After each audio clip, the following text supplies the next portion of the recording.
Teman sekalian, meminta maaf, ya, berjanji tidak akan mengulangi kesalahan adalah sebuah hal yang sangat indah. Hal yang sangat indah. Kalau Anda berbuat salah lalu Anda mengatakan, maafin saya janji tidak akan mengulanginya. Itu luar biasa, sangat melunakkan hati orang di hadapan kita. Gitu kan? Makanya setiap orang buat salah, dia iklankan, dia minta maaf. Nah, kalau teman-teman mengatakan maafkan saya, itu kalau kepada Allah Subhanahu wa taala sama dengan Anda mengatakan astagfirullah. Istighfar itu permohonan maafnya. Kalau janji tulisan ikrar misalnya atau ikrar dengan lisan tidak akan mengulangi, itu namanya taubat. Jadi kalau teman-teman gabung astagfirullah wa atubu ilai, artinya ya Allah aku minta maaf dan aku janji tidak akan mengulanginya. Seperti itu. Nah, teman-teman sekalian, taubat ini perlu kita lakukan. Karena Nabi SAW sendiri sebagai pimpinan kita dan utusan Allah mengatakan, aku beristighfar dan bertobat kepada Allah sehari, setiap harinya 70 sampai 100 kali. Seperti itu. Apalagi kita gitu ya. Padahal Nabi SAW sudah diampuni dosa-dosanya, tapi masih seperti itu. Nah, taubat ini teman-teman indah sekali. Karena dengan taubat maka semua kesalahan Anda dimaafkan. Plus lagi fasilitas yang terhalang karena kesalahan Anda akan diberikan. Contoh misal Anda di kantor, Anda kerja. Lalu Anda buat satu kesalahan, misalnya telat datang atau Anda tidak menyelesaikan pekerjaan atau apa saja. Lalu cara yang terbaik adalah Anda minta maaf dan Anda coba perbaikin. Anda ajukan permohonan maaf, Anda janji tidak akan mengulanginya, lalu Anda janji juga memberikan date, tanggalnya atau waktunya ya, date time-nya itu akan diselesaikan. Maksud saya waktunya akan diselesaikan pada hari ini atau pada jam ini gitu. Dan Anda tepati itu. Maka saya yakin nanti perusahaan akan memaafkan kesalahan Anda dan akan mencairkan semua fasilitas atau memberikan fasilitas yang sudah dijanjikan. Karena Anda lakukan itu. Seperti kurang lebih itu rasionalnya orang kalau bertaubat. Seperti itulah. Allah Subhanahu wa taala memerintahkan kita teman-teman untuk selalu taubat. Ini adalah perintah dalam banyak ayat Al-Quran, gitu kan. Dalam surah An-Nur misalnya, ayat 31, dan bertobatlah kamu sekalian kepada Allah, hai orang-orang beriman, agar kamu beruntung. Wa tubu ilallahi jami'an ayyuhal mu'minun la'allakum tuflihun. Gitu kan? Allah SWT menyuruh itu. Kemudian juga dalam surah At-Tahrim ayat 8 juga begitu. Hai orang beriman, bertobatlah kepada Allah dengan taubat yang ikhlas. Ya. Alladzina amanu tubu ilallahi taubatan nasuha. Gitu kan? Dan cukup banyak ayat-ayat Al-Quran yang membahas masalah itu. Begitu juga perkataan Nabi Nuh alaihissalam kepada kaumnya. Wa qul istaghfiru rabbakum innahu kana ghaffara. Dan Nuh pun berkata kepada kaumnya, mohon ampunlah kepada Tuhan kalian karena dia maha pengampun. Manfaatnya apa? Yursilis sama alaikum midrara. Maka dia akan turunkan dari langit air yang deras, maksudnya rezeki. Ya. Karena kalau hujan turun dari langit, maka secara otomatis akan hidup tumbuh-tumbuhan, hidup hewan-hewan, manusia pun bisa hidup dari situ. Semuanya bisa bergerak dengan adanya air. Wa yumditkum bi amwalin wa banin.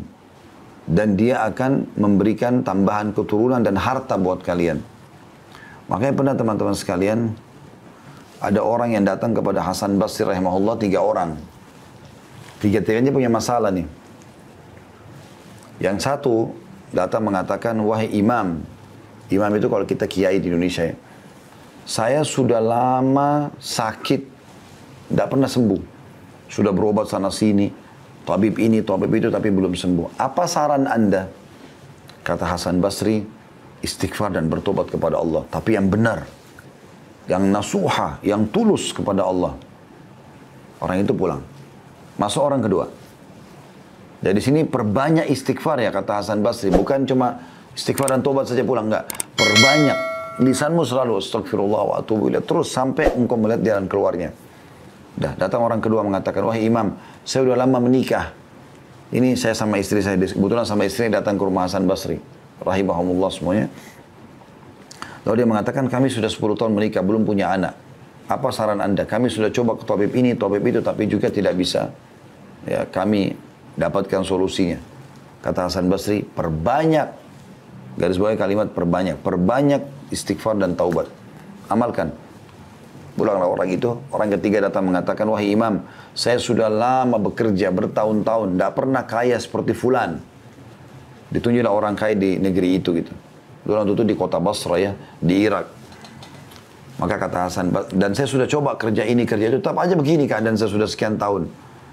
Apa saran anda, kata Hasan Basri, perbanyak istighfar dan taubat. Waktu pulang tiga orang ini, berkata pada saat itu teman-teman sekalian, murid-murid Hasan Basri, ada dalam atharnya dikatakan istrinya bertanya, kenapa anda cuma menyuruh istighfar dan taubat padahal orang-orang ini mungkin butuh sesuatu yang lain gitu.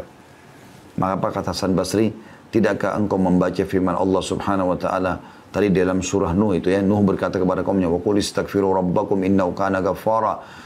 Ya, Nuh berkata beristighfar dan bertobatlah pada Tuhan kalian karena dia maha menerima taubat hambanya. Yursilis sama alaikum midrara, maka dia akan turunkan rezeki yang banyak dari langit. Wa yumbitkum bi amwali wa banin, dan dia pasti akan menambahkan buat kalian harta yang banyak dan juga keturunan. Jadi luar biasa manfaatnya. Imam Nawawi berkata rahimahullah, para ulama telah sepakat bahwa taubat dari seluruh perbuatan maksiat adalah wajib hukumnya. Wajib dilakukan dengan segera dan tidak boleh ditunda, apakah itu dosa kecil atau dosa besar. Nah, cuma bedanya teman-teman sekalian, kalau dosa kecil itu bisa diampuni dengan sholat, dengan wudu, ya. Kemudian dengan semua ibadah lah, sedekah, bakti sama orang tua, jenguk orang sakit, semua ini bisa memaafkan dosa-dosa kecil. Tapi kalau dosa besar harus taubat nasuha. Artinya betul-betul kembali kepada Allah dengan tulus dan ikhlas. Imam Nawawi mengatakan syaratnya 3. Meninggalkan dosa itu seketika. Lagi zina berhenti, lagi riba berhenti, lagi bohong berhenti. Kemudian yang kedua menyesali.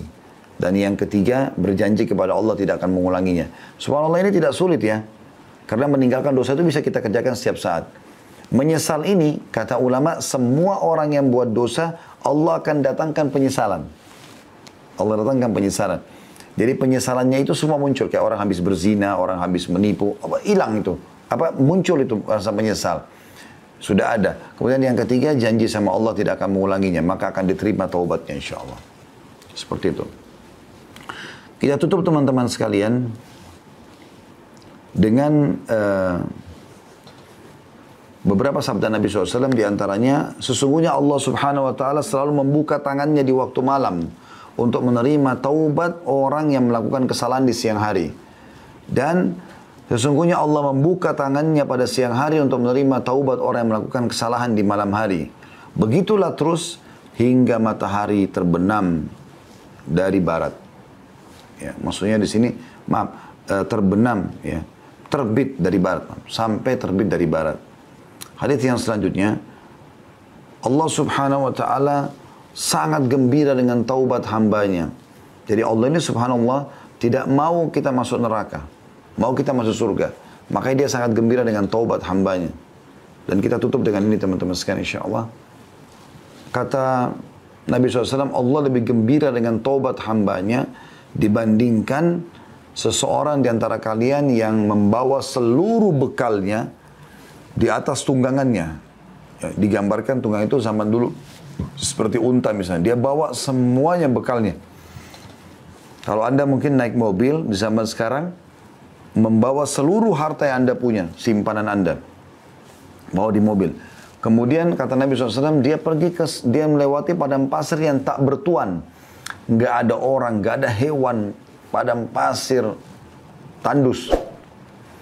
Dia jalan, kemudian dia capek, dia istirahat di bawah sebuah pohon. Pohon itu pun bukan pohon yang rindang. Kemudian dia tertidur, waktu dia bangun, dia tidak menemukan untanya sama bekalnya, hilang. Lalu dia keliling-keliling mencari, tidak ketemu. Pada saat dia sudah putus asa, dia pun berkata pada dirinya sendiri, saya akan kembali ke pohon yang tadi saya tidur. Ya. Dan saya berharap pada saat saya bangun sudah mati. Maka Nabi SAW mengatakan dia pun kembali ke pohon itu, lalu dia tidur, ternyata pada saat dia bangun, dia temukan untanya sama bekalnya semua ada di depannya. Bagaimana gembiranya orang ini karena dia bisa melanjutkan kehidupan, Allah lebih gembira dengan taubat hambanya dibandingkan orang seperti ini. Resep ini teman-teman sekalian, curhat dengan Allah Subhanahu wa ta'ala dan bertobat dari dosa-dosa, dipastikan keduanya insya Allah dan masuk dalam judul kita akan menjadi penyebab utama semua urusan Anda dimudahkan oleh Allah Subhanahu wa taala. Allahu a'lam.